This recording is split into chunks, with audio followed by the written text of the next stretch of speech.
Hi guys, and welcome back to my YouTube channel, Trevor Acid Darling. Thank you guys so much for clicking once again. If you're new to this channel, please consider subscribing. And to all my OGs, you know what to do. Comment down below, let me know, gang. First of all, shout out to 18,000 darlings. Woohoo! 18,000. Thank you guys so much for subscribing, for the love, for the support. If you haven't already, please make sure to subscribe. And welcome to Canada lately.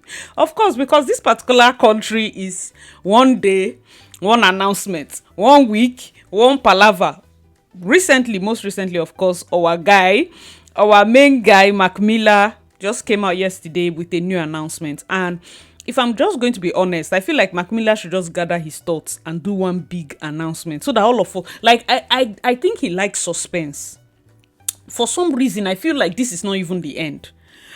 He has just been giving us basketball. So most recently he came out with this address. I'm going to be playing it for you guys to listen. It's basically their new reforms as it concerns temporary residents. Okay, so listen and let's discuss. As part of our efforts for temporary residents to transition to permanent residency, we'll have more domestic draws for the feds, and ask provinces and territories taking part in the provincial nominee program to do the same with their allocations. This will realign our efforts and provide a pathway for those who are in the country who wish to stay and contribute to the country and to the economy. Recently, Canada's temporary resident volume has increased significantly, now reaching up to 2.5 million, or 6.2% of our population in 2023. Therefore, in our levels planning, we'll be including a target in order to reach an adequate volume of temporary residents that we can welcome. As a starting point, we are targeting a decrease in our temporary residents population to 5% over the next 3 years. This target will be, of course, finalized in the fall after consulting our provincial and territorial counterparts as part of our annual levels planning. To set these targets, I'll be convening a meeting with my provincial and territorial counterparts, as well as other relevant ministers, in early May. Provinces and territories know their unique labor needs and capacity and need to assume responsibility for the people that they bring in as well. This will be an opportunity for us to come together as partners to develop plans in realigning our temporary worker streams and bringing the people we need to build homes that we are short of, for healthcare workers that we need to ensure those hospitals are properly staffed, and early childhood educators we need to ensure people can work. Canada will continue to benefit from the important contributions newcomers make each and every day to us. We want every new family and resident to be set up for the success and be able to access the services that they need. Our ultimate goal is to ensure a well-managed, sustainable immigration system built on needs rather than profitability at the cost of integrity and sustainability. All right, guys, let me know your thoughts in the comment section below. So basically, they are going to be capping temporary residents. Now, for those of you that didn't get the gist, temporary residents, we are looking at visitors, students. Of course, we already know students have already gotten their own breakdown. Asylum seekers, work permit holders, let's say those that they import, like foreign workers, they're going to be doing a cap. That's also something that you should know. You say right now there are 2.5 million as of 2023 in Canada. That's 6% of our population currently, and they want to decrease it to 5%. It's not a large number, but it's something that is going to impact. Okay, I said they want to do this decrease to 5% over the next 3 years. And this target will be finalized in the fall. Fall is September. So if you need to apply for visit visa, if you have someone that wants to apply for visit visa, I feel like this is the period. If you wanted to come to Canada, seriously, the best time was yesterday. The second best time is today, right now. Because honestly, I don't even know how immigration consultants are going to be writing their books or writing their files, because things keep changing. Whatever you knew last year, last month, it's not operational today. But there's also a good side of this announcement, and it favors those that are already in Canada. Okay, so shout out to our guy Olufumilayo. Guys, check him out on Olufemi. Sorry, I keep calling him Fumi. Olufemi Loye. My friend is Olufumilayo, so I keep mixing the both of them. Olufemi Loye, he's on Instagram. You can check his channel out. So when he did the breakdown yesterday, he wrote in a post just in, for the first time, Canada will now have a quota for temporary residents when the multi-year immigration levels plan is set in the fall of 2024. The target is to decrease the current 6.2% total temporary resident population in Canada to 5% over the next 3 years. This will account for a 20% decrease in the volume of temporary residents that Canada can welcome. Temporary residents are students, work visas, and visitor visa holders. Okay, so this is what the government is doing. This is their plan, and when he did this particular announcement, he did it in conjunction with the employment minister. We also have a minister for employment, and Olufemi Loye continued by saying the government is also moving to reduce the number of workers entering Canada in certain sectors as of May 1st. So May 1st is about a month away. We just have the entire April, and then May 1st is here. Certain sectors are going to be targeted, so not all sectors are going to be having workers coming in. So foreign workers, just okay, I need more worker, and then you import. No, the employment minister Randy Bossonaut said businesses that are currently allowed to have up to 30% of their workforce come through the temporary foreign worker program will have the proportion drop to 20%. The healthcare and construction sectors will be exempted. So those that are still recruiting nurses, care workers, and the rest, they are still on. Construction workers, they are still on. But the rest, if before you were allowed in your quota 30% foreign workers, right now they are dropping it down to 20%. In Nigeria, we used to have this local content kind of bill. So it's understandable, especially when you look at it from the eyes of a citizen. Do you get? That's the other edge. Some people are on the fence when it comes to whether this is good news or whether this is bad news. Now, where I would say this is good news is because it's good news to those that probably are in Canada.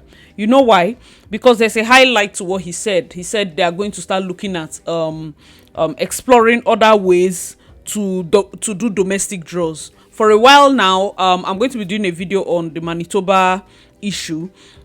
PMP draws have not been consistent anymore. People don't know what provinces want. People don't know how to align. People that are here are lost. I'm talking students that have paid so much money and probably want to stay. They don't know where they are going to. Some people have even moved to certain provinces, stayed 2-3 years, and the provinces have not done any draws to probably pick them. They don't have their bearing. So by doing this, the minister also pointed out that they are going to be doing more domestic draws. So those domestic draws might favor those that are in.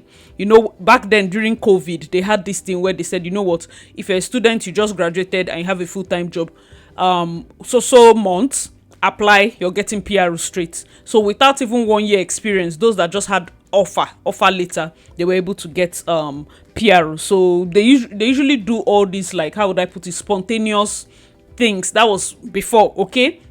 And that's why one of the things I like to advise is just have your WES, have your IELTS, so that it's not when they want to do it now you're running around. By that time, WES websites might just be down, IELTS website might be down, you'll be panicking. That's the time your university will know that they cannot send results. So have all these things on ground. If I'm going to advise anybody, if you're here already in Canada, you're about to come, you're still in Nigeria, just have your WES, have your IELTS, so that when these draws even happen, by doing more domestic draws, they might at least reduce the pressure on the actual express entry profile, because there's so much pressure there. Everybody's just, there are lots of people still waiting to be called. Okay, guys, let me know your thoughts in the comment section. So moving forward, Olu of Canada, of course, Olufemi Loye, continued today and said the realignment. This is the post he put out. He said one of the key highlights from yesterday's announcement by Canada's immigration minister, I'm emphasizing this part about domestic draws and realigning efforts to provide a permanent residence pathway for those who are in the country. It's something I've always advocated for, and a good move if well implemented. This is coming from Olu of Canada. This is coming from his own view. And then he got a part of the speech and said, as part of our efforts for temporary residents to transition to permanent residency, we will have more domestic draws for us and ask provinces and territories taking part in provincial nominee program to do the same with their allocations.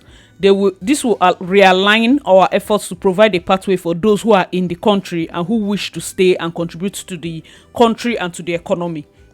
So if you're here as a student, please be on guard. Get your IELTS, get your WES. If you're here as a temporary worker, be on guard. get your IELTS, get your WES. If you've gotten your LMIA or anything, get your IELTS, get your WES. This is just a step to show that, okay, for those that are here, probably you've studied, you want to contribute to the economy, you want to stay back, they're going to be doing draws to favor you, okay? This is very important for you to note. And he went on in the body of the post to write, hopefully this will favor those who are already in Canada, of course, and exploring ways to become permanent residents. A separate permanent residence pathway for those who have studied and worked is something I've always advocated for. Separate and for them alone. So Lufemi Loye is saying he has advocated for a separate pathway for those that have studied and worked in Canada.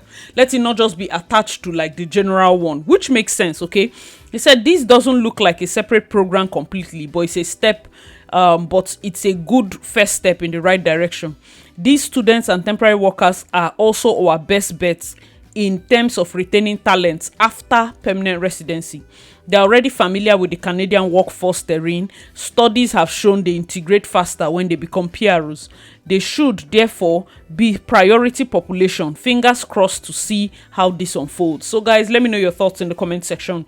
That's the latest announcement from Ottawa, and the reason the Minister for Employment had to be there was he's the one that is going to tell us where they need people and where they are lacking, and the other areas where, at least frankly, they don't care to get as much people as possible. So from this post, we know that construction and healthcare are taking top priority.